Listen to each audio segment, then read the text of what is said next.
Hello guys, Josh here from Sportitude Running. It's exciting. I've got a shoe in front of me that I've been waiting to review for a few months now. It is none other than New Balance SuperComp Elite version 4. This is a comparison review. We're going to look at the new version of this shoe, compare it to last year's version 3, go over all the changes, and there's been some significant updates with this new shoe, give you all the information that you need at home to potentially make this your next either race shoe or potentially your speed tempo shoe in your shoe rotation. So without further ado, let's get stuck in. So first things first, we need to point out the fact that this is a lightweight performance shoe. So you can use the terminology racing or use the terminology to performance. It doesn't really matter.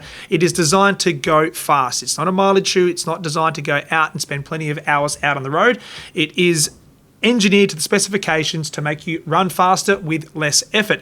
So with all of that in mind, if you are purchasing this shoe, you need to know that you should not be doing everything in it. You should be using this shoe as an interval shoe to obviously get into your shoe rotation or dial it in to chase those PBs out on the road.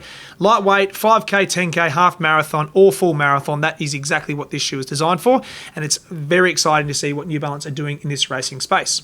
Okay, let's get stuck into the review. Now, I'll go over the outsole, the midsole, and the upper, and at the end of this review, I'm going to let you know how I personally have found this shoe to perform for me. I was lucky enough to get a pair around 3 months ago to put some miles in, and this shoe is launching in Australia the first week of February 2024. So I've had a good chance to put them out the road, get some clicks into them to give you the feedback that you need on how I felt and how this shoe performed for me. But first things first, let's jump into the outsole. Now, there is a bit of change here with the outsole in comparison to last year. I'll probably call out with version 3. You can see that little outsole which sits on the exposed carbon plate through the Forefoot 3 here. Now, New Balance have filled out that Forefoot within reference to the outsole and midsole. However, you've got plenty of decent rubber coverage. It's all about protecting the asset, which is the midsole, and we'll get to that in a second. But the biggest change in respect to the outsole is the vertical flex grooves that run in line with that Forefoot through here. So by having this cutaway and that outsole pod sitting on the carbon plate to provide the protection, that reduces the weight. However, New Balance, by filling out this outsole through the Forefoot, it does provide more resilience, and I believe it provides a more stable toe off, which is so important in a shoe like this. Coming back to the rear of the shoe, there is a vertical decoupled line. Again, like last year, it is a wee bit narrower in regards to the base. You can see the carbon plate, which is the energy arc execution from New Balance. It's exposed, so it's obviously inside the midsole. And coming back to the back half of the heel entry point for your heel strikers in this shoe, you do have that durable rubber on the medial and lateral side through there to provide some integrity and structure for that midsole. Okay, I'll jump to the upper because I think this is a really good execution. Last year, there was a bit of hit and miss, I must say, with regards to how some of our runners downstairs found this shoe to perform for them. For the most part, it was light, it was breathable, engineered construction, which obviously you would expect in a lightweight performance shoe. Good structural heel counter at the back for a racing shoe. A lot of the times, brands will just really go for that minimalistic approach for a heel counter because obviously this shoe isn't necessarily around support and structure. It's about reducing the weight to get obviously the athlete to enjoy the experience of a lighter conform fit. So there is, last year there was a little heel counter at the back. This year, pretty similar in regards to the overall heel counter experience. It is marginally deeper. The upper, though, is lighter and it's more breathable. On paper, they say it's both saying it's an engineered construction, but it must be said that this year's version, they have really refined the upper in regards to its breathability and fit feel on top of the foot. One thing that is significantly different is the tongue. So it almost feels a little bit like a suede finish, which kind of doesn't really go that well with racing shoes. However, I didn't seem to bother me too much with regards to how it fit across the top of my arch. The tongue itself is not gusseted, so therefore you don't get that real lockdown on top, which is what we had last year. The tongue itself was one piece with the upper. There was no gusseted construction, but this is had a lot more elasticity across your arch, so you kind of got that pure lockdown within this shoe through the tongue execution through here. However, this year being a tongue in comparison to one piece upper, there is that subtle variance in regards to how the tongue sits on top of the arch. I would have liked to have seen potentially a few more holes to offer a bit more breathability, but for the most part, it performed really well and breathed really well for me. Okay, let's jump into the midsole part of today's review. Statistics first. In the SuperComp Elite version 4, we've got a 40mm stack in the heel, 36mm in the forefoot, offset of 4mm. Underneath the foot, we have Pebax foam or Peba foam. So to give you a bit of a reference point there, Peba is, there is a lot of different varieties of Peba technology. So with Pebax, that is technically speaking the company or the trademarked technology that brands lean on to execute and manufacture their own versions of Peba foam. So what you get here is a very soft, extremely squishy but resilient foam underneath the body. In comparison to last year, this was a nice fitting shoe. Coming from version 2 to version 3, I felt that they may have just missed the mark a little bit with execution on the midsole. A lot of people enjoyed version 3 for more of a training shoe experience, not necessarily racing. That being said, a lot of people did enjoy it for racing, of course, but this year I think they've taken some learnings from version 3 and really going after that high-performance race day runner. So this year's model, with that new execution in geometry and a subtle change in Peba technologies underneath the foot, you do find this shoe to give more compression on entry, but stabilise through mid-starts and a really explosive toe-off through the forefoot. Now, that's obviously in combination with the full-length carbon plate or the Energy Arc carbon plate that New Balance are executing in this shoe. So the actual carbon plate as well has an update. It's slightly lighter than last year's version 3, and what we have found with it too is it is a little bit more rigid through the forefoot. Now what that's going to do, of course, is when you're putting a softer foam underneath your foot, a more rigid plate, you're going to be able to compress the foam more to engage that plate to allow you to exit out of your toe off with more explosion or more pop, for one of a better term. So this shoe itself, it certainly feels a lot nicer underneath the foot in regards to version 3, and the execution, overall geometry in this shoe has been well put together in combination with the outsole. It's a very, very well thought out midsole, and it's going to be a shoe that people are going to certainly gravitate towards. Okay, just a couple of things I didn't touch on, but the upper itself does have a Phantom Fit construction. I didn't talk about that in the upper part of this review, but Phantom Fit, starting with an F, is New Balance's technology they use to really refine the upper construction to provide that really lightweight, adaptable upper, which they have executed in the new version 4.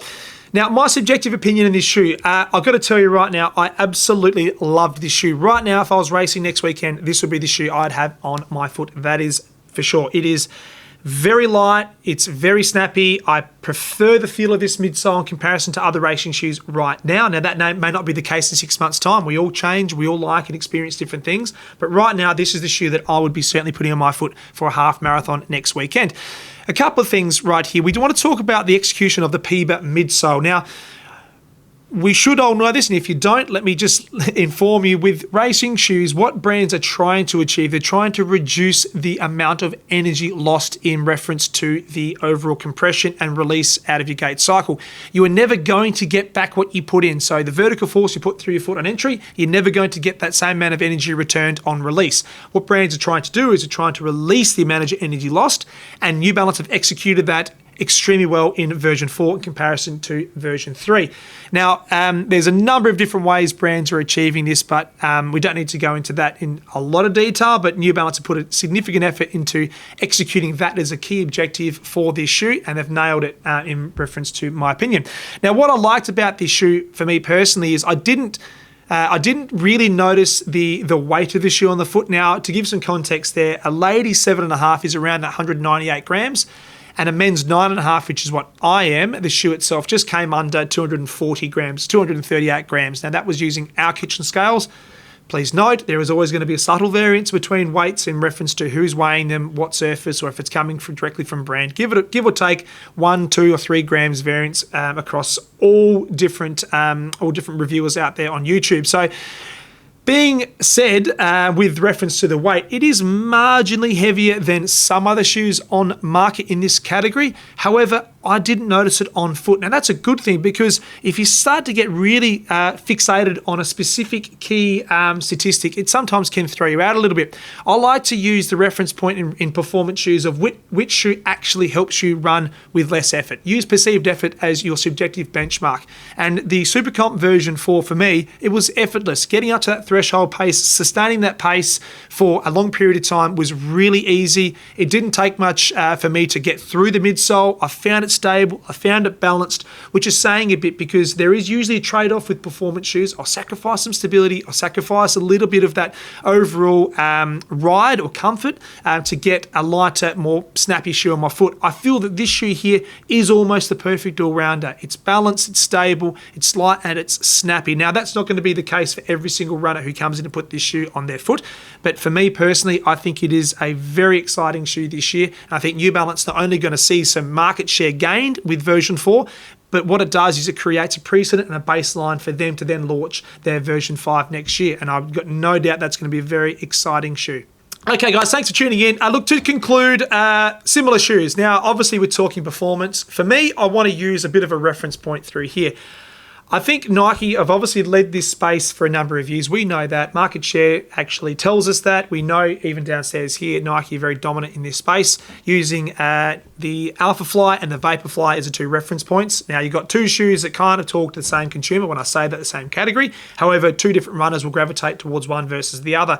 I feel this shoe here, SuperComp Trainer version 4, is almost like a perfect blend of both of those shoes, where it's offering a little bit of stability, which is what the Alpha Fly can do for a lot of runners who gravitate towards that shoe for your race day, half marathon, marathon distances. At the same time, the Vaporfly is exceptionally light and really snappy, which is where some athletes gravitate towards that shoe for that purpose. I feel that the version SuperComp version 4 is kind of a bit of a happy hybrid between those two shoes. Also, I'll use Rocket X from Hoka as a great example too. The midsole characteristics are so similar underneath the body. The stack guide is almost identical, and I'd probably suggest that the actual release out of gate is very similar with the SuperComp version 4 and also the Rocket X from Hoka.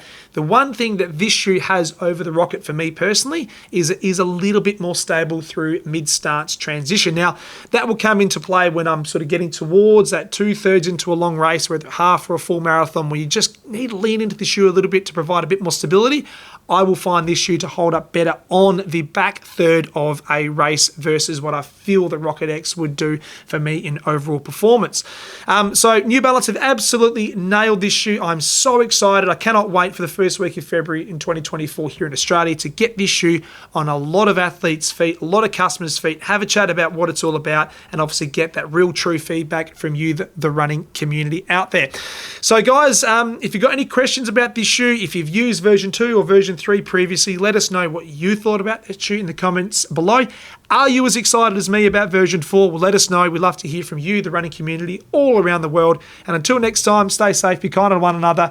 All the best chasing those PBs in 2024, and we'll see you on our next video. Take care.